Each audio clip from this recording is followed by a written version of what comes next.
অর্থনৈতিক অবস্থা ভালো না, আস্তে আস্তে বিশ্বের মধ্যে ভয়াবহ অর্থনৈতিক সংকট দেখা দিবে এবং এই সংকটটা ফেস করবে মূলত এই মধ্যবিত্ত শ্রেণী আর নিম্ন মধ্যবিত্ত শ্রেণী। খুব ধনী দেশের কোনো সমস্যা হবে না, যারা মিডল ক্লাস কান্ট্রি বা আরেকটু নিচু মানের কান্ট্রি অর্থনৈতিক দিক থেকে, এদের সামনে ভয়াবহ একটা অবস্থা ফেস করতে হবে। সময় যাইতে দেন, আস্তে আস্তে সব স্পষ্ট হয়ে যাবে, আপনারাই বুঝতে পারবেন।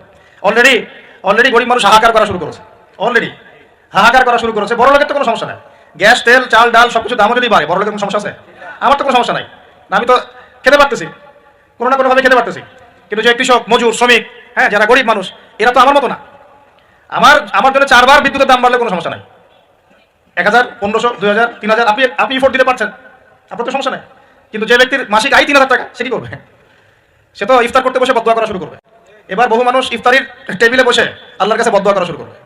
আমি অনেকদিন আগে বলেছি, কারণ এটা বলেছি বৈশ্বিক অর্থনৈতিক সংকটের কারণে। পুরো বিশ্বে একটা ইকোনমিক সংকট চলছে। এবং এই কথাগুলো যেগুলো বলছে, এগুলোর সাথে কিন্তু আমাদের ইসলামিক সমাজ ব্যবস্থা জড়িত আছে।